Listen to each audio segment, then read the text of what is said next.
Yeah. Thank you, Martin. I like to put this on because I will be pivoting too.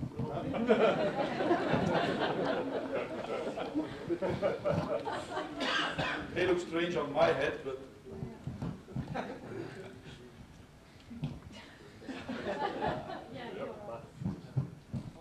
like this. You're really beautiful. And it works? Not too bad? Okay, good.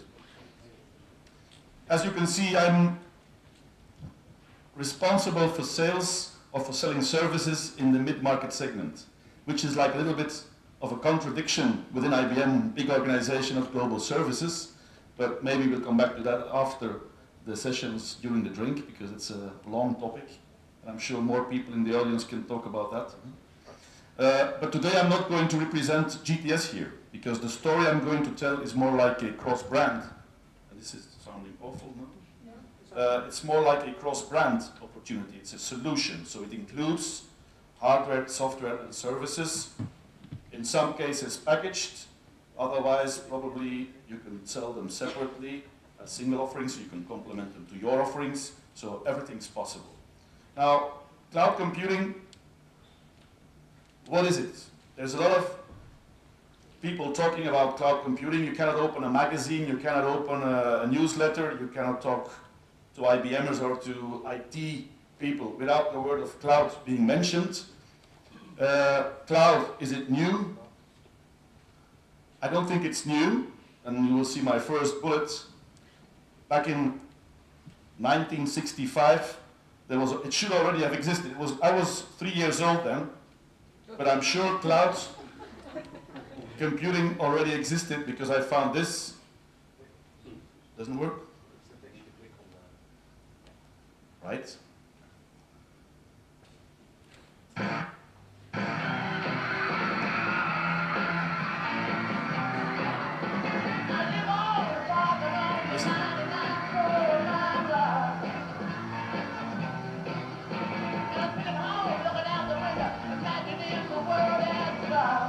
Get off of my cloud, so it must have existed. Now, we are 2009, and now you find this on the internet. Coming? I did, sorry.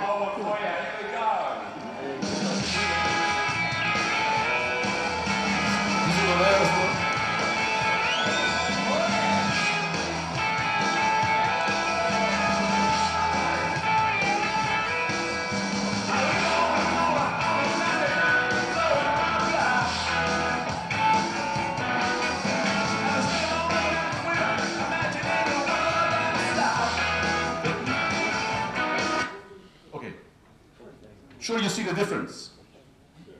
It's the same message, it's the same content, it's the same song, the song remains the same. Who was that about? Led Zeppelin? This is the Rolling Stones, because we're in the Bowling Stones today. That's the link to the location. Very deep, very cloudy. Now, what is different is the packaging. The performers have changed. It's different performers. They've matured, I would say. You can also say they look old, but they've matured. Being born in '62, I can say I've matured as well. But the technology is a lot better. And you can see from the image that this is color. Remember, black and white? The definition is a lot better. So we still have this cloud, but with a better technology. When I entered IBM, not in '62, but a number of years ago, and we had the first courses on IT systems. People were already talking about the network. The network existed, but it was a privilege for some big companies, mainframe customers. They had their network, and it was already drawn as a cloud. So this has not changed. Today, it's still the cloud, it's still the network. But in the meantime, we have had a number of different definitions, and I remember at those first courses, people were talking about LU.6.2. Anybody remembers that? A few poor people here at me. LU 6.2 was meant, afterwards I understood, it was about distributed computing, right? Those two people confirm? Well, it's still the same story. But now we've tried to simplify it by calling it cloud. Not sure if it's more simple, but it certainly sounds better than LU 6.2. I can only hardly pronounce it. Now, the real client-server type of applications or concepts have been possible because we've started to introduce the PC a number of years ago. So then we could start talking about distributed computing, about network computing is another buzzwords, and you will remember or you will recognize all those buzzwords, like we have to use the word cloud now in every presentation or every white paper that we use. It used to be network computing, and one of our big competitors launched their slogan or became famous by telling us that the network was the computer. Also, they were saying the same thing as all of us, but with a different wording. Now, of course, in the line of time, technology grew better, and we live more and more up to the promise of really distributing what is happening for our IT systems. So today, the terminology is cloud computing. Still, I haven't explained what it is. It is about client-server, if you want, or distributed computing, but there's more than that. It would be a pity if it would still be the same as when we were talking about LU 6.2. So there has been some changes. Now, depending on who you ask what cloud computing is about, you will get a slightly different story. If you ask an IT client or an IT customer, it's about flexible pricing. You will hear the same from financial folks because they're concerned with pricing. They will call it maybe utility pricing, which comes from the on-demand era. So there's a lot of criteria and definitions depending on what you're coming from and depending where you are. From a company point of view, you will see a different definition by IBMers than you probably will see from Microsoft or Google, depending on whether you're looking from a client side or from a user side, an individual user or a company user. There are a lot of different definitions. Now, a number of them, and this is what we've tried to list here, are common. So these are the characteristics that I'd like you to remember. If we want to talk about cloud computing together, then at least we have the same understanding of what we're talking about. So let all the others have their own definitions.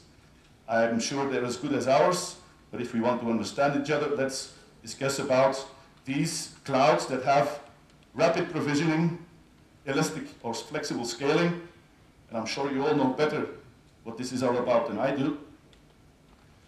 Has to be some standardization, virtualization, and of course, the item that probably most people see as most important is the flexible pricing. So that's the definition that IBM has been using in their cloud strategy. Now, why have we started to discuss about cloud? And this is now more than just the previous hype slogans like LU. I keep repeating it and I still can't say it. What's different than what we have been seeing in the past is that we have noticed now that 85% of the network capacity, or the computing capacity rather, is idle. During the day, or even when you look at the full scope of time, 85% sits idle. Okay, we've been living with that, but we see that the number of devices is increasing daily. There's more and more intelligence out there. It's not like in Star Trek. Beam me up, Scotty. There's no intelligence over here. There's more and more intelligence everywhere now. So if we do not change things, we will have more and more and more capacity sitting idle. And then it becomes very, very expensive and inefficient. Second reason for moving into cloud computing is that we have a very rapidly growing need for storage. We have storage requirements growing with over 50% each year. And still, as is the case for the capacity item, we have more and more rules who will probably require even more storage So we will see the growth at least continuing or even increasing.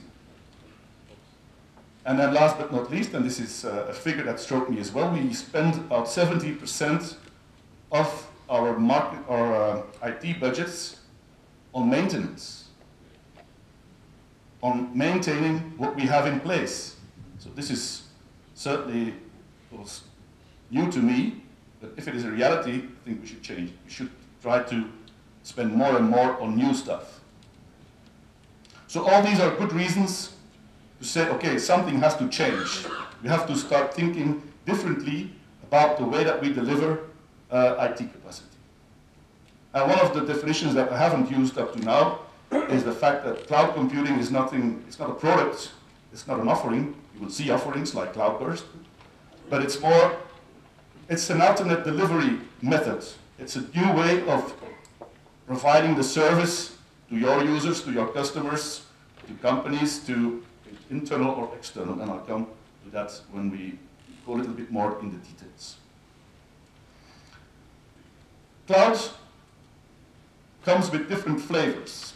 So you see that also when you open a different magazine and so on. These are a number of characteristics or ways to talk about or different flavors in which you can be confronted with cloud. You can see business process as a service, or we've called it X as a service, because it's business process as a service, it's application or software as a service, so SaaS, you all heard about SaaS, it's nothing to do with gastronomy. I come from Aalst, and their SaaS means sauce. But here, it's a software as a service, or application as a service. We go even further, we have a platform as a service. Or even more, infrastructure as a service. And we have even data centers as a service, DaaS, and so on. So you have plenty of asses. Now, another characteristic of cloud I think you have to be aware of is that we make a difference between private clouds and public clouds.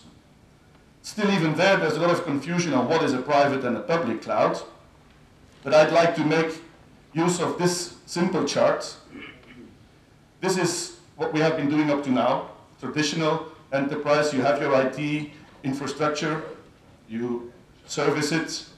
It's the way we've been working up to now. Now, the technology that I've described before, with the flexible pricing, virtualization, and so on, the 5 characteristics, you can use that internally, and then we talk about a private cloud. This means that you will use this technology which should make life simple for you and for your end users, which will allow you to bill your internal end users, and so on and so on. You can use this internally. So you still continue to only service your internal users. Then we discussed, but then we talk about a private cloud. If you open up and you use the same technology to provide services to other companies or to end users, like Google is doing, you can use Gmail, even Lotus is doing it now.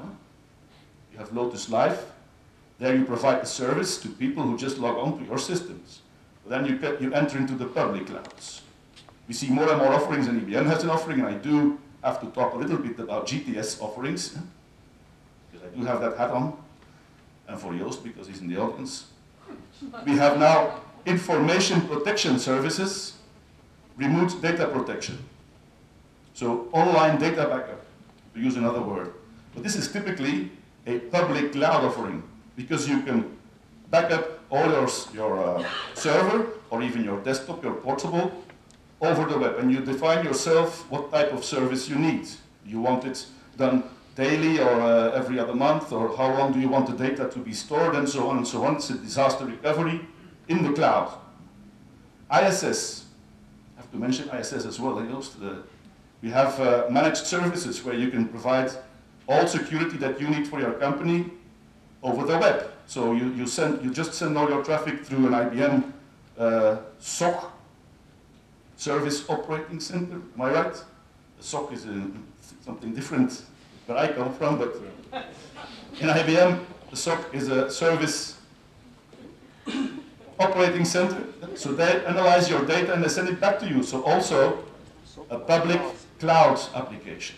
Now, of course, it wouldn't be complex as we are if we wouldn't also consider a hybrid cloud where you do some of the stuff that you need privately and some other things which you think are less vulnerable or less core to your business, you can consider to outsource them or to use it in a public cloud mode. And typically these are the examples of functions or functionalities that you would consider to use in a public cloud. That they are commoditized. If they are highly variable, so if you need peak performance, for instance, you have a contest which comes to an end at a certain point in time and you need a lot of power because everybody's going to hit your website because they want to know the results, Wimbledon or stuff like that, then you need a very variable load. You need to be able to absorb the peak. So either you invest really a lot to absorb it and you have 85% of your capacity sitting idle, or you use a public cloud to provide you that flexibility and give you this performance while you need it. So typically web applications, I think, are also very good candidates for cloud computing. So, summarizing, IBM has also been, I have to tell that before because they use the terminology of dynamic infrastructure. Who hasn't heard about dynamic infrastructure? Good, so I don't have to explain it really. This is part of the dynamic infrastructure concept that IBM is marketing. It's also the smart planet type of campaigns, and you see the visual output of it. So it also belongs to that same concept, which I think is a very good way of preparing the road for the future in IT. So, dynamic infrastructure should at least help us to reduce capital and operational costs. So indeed, we want to avoid this capacity that sits idle. So if you can manage to absorb or to take care of the 85% that sits there idle, we will make a lot of gains financially and also from an efficiency point of view. Speed of delivery, of course, the flexible possibilities or the flexibility that cloud computing offers people who have to implement new servers or new clients coming into the requiring capacity. All this is done very dynamically online, so you gain a lot of time, and time is money. Better visibility, well, I'll let you read most of the... Do they get the slides? You will get access to the slides because I've introduced a lot of links at the back, because as you can imagine, there's a lot of reading and a lot of interesting websites that I really would suggest you to read, or to at least have a look at. So, but you will get the presentation, I think, with the links. Sorry? Of course. Thanks, Martijn. Via Partner World. Of course, you need to consider where you are as a company. So, I think when I explain why we need to go to cloud computing, what the reasons are, I think everybody should somehow be interested, because we all have the same problems, whether we know it or not. We all have this capacity sitting idle. We can all do with better services. We can also use some more flexibility. So everybody, in one way or another, should be interested. But not everybody is as ready as you would think to take the step. And that is why you will see at the back of the presentation a very long and detailed list of all the offerings that we have as IBM, and I will quickly go through it when I get there. But it's very important to assess your own situation, whether you are a business partner or an end-user customer, big company, small company. It's important to assess where you are and how easy it could be for you to move to a cloud computing, and whether you have to do it hybridly or all private or all public. These are decisions that you need to take. And again, there is an opportunity for you as business partners specifically then, or for IBM. Of course, we provide these services. We have these consultants we have these consultancy offerings. They are part of the Smart Business Services portfolio. But you can also decide to be complementary to us and to offer some kind of services to your smaller customers if they want, or to bigger ones. So we can cooperate there. Again, we have components, you can fit them into your solution, as is the case for most of the service offerings that we have in our portfolio. Okay, mid-market, this is just a figure. It is $715 million of opportunity. When I saw the first slide of Martin, he mentioned, I think, 7.2 addressable markets. This has not been addressable up to now. So from a mid-market point of view, we have always said, okay, we do not have an offering for mid-market at least, for this line, because IBM only looks at the very big outsourcing deals, the SO contracts, and we often get a no bid if it's too small. If it's like 5 servers or 10 or 50, it's not that we don't want that business, but our business model is not suited for that business. So we are a little bit too expensive often, or too complex. That's why we have said up to now that we do not have this in our addressable market. Now, when we start talking about cloud computing, and we see the offerings coming from IBM, and when we combine it with your offerings, I'm sure we can start to address this opportunity. Maybe not the full 715 from the beginning, but there's a big opportunity out there that we can start to work on together, and we can grab together by using cloud computing or the cloud offerings we have for you. Okay, I mentioned the list of offerings just to show you that it's reality, that we are not just pitching because it's a hype. Now we have very specific offerings, and some of them may have already existed without us calling them cloud. So I do agree we have cheated somewhere. We have renamed some of the offerings, but at least that's why I deliberately put the yellow new things in there. This is really new, so it's moving. We will see new offerings coming regularly, weekly, daily even. Not all as interesting, but it is certainly something tangible. So I mentioned already the smart business, so this is the new campaign. Everything has to be smart. We have to be smart to sell it as well, but okay, that's the downside of the picture. We have also smart business systems and the cloud burst that Martin mentioned before. This is one of the offerings which is really a complete solution. So you have hardware, it's a blade, whether you can customize it based on your capacity requirements. You can even have several blades.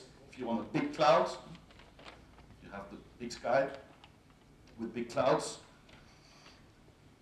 It also includes the necessary software from Tivoli, the TSAM suite, I call it, the TSAM stuff. And it has the services you require to get it started. So all this is bundled. There's a single price, single offer. It comes and it takes you, I think, 5 days or something, and you have your cloud up and running, which you can use as a private cloud, as a development cloud, or even as a public cloud. If you as a business partner, you say, okay, I will start to deliver SaaS or DaaS or PaaS to my customers, this is the tool you need to build your SaaS, PaaS, DaaS applications in a cloud. So again, you will see a lot more coming. We already have the second version of Cloud Burst, so it's the 1.2 version already. So it is, I think it's announced for a few months, and we already have the second version. So it's really moving fast. So keep an eye on Cloud Burst. This is, I think, the most complete offering in this area that you will find. Analytics, information archive, you will see more and more. We will have Tivoli in the cloud, you will have service, I already mentioned security in the cloud, storage in the cloud, Lotus in the cloud, everything will be in the cloud. It's going to be a very cloudy year. Okay, and of course, I mentioned it as well, we have the consulting services to get you started, to get your customers started, so please do it with us. if we do it together, you can learn. So you have your own version of the consultancy services. I think this has to be the model, that we always have the services for these things that are top of the technology, and that we teach each other so that you can take it while the market starts learning, and you can take over from us and have your own services. But in this area, if you don't feel comfortable yet today, but you do want to take advantage of the opportunity, we can help you with our consulting services as well. So that's about, I think, what I wanted to say about cloud computing. These are the links I mentioned. I forgot to say that I'm not a cloud computing specialist. I just thought it was better if I would take the 20 minutes that we were given to explain it simple than to invite our technology guys, who at least need an hour and a half to explain, because they want to explain it the way it should. But we have these guys, otherwise we would not be able to offer these consulting services. So if you have problems, if you have questions, if you want to engage with us, don't hesitate to contact us, people from services or even cross services, because it's a cross opportunity, and we will certainly connect you with the right people within IBM. We already have visited a number of partners that are here, and who can confirm that this is an interesting topic to engage in. So thank you for your attention. I see you at the drink.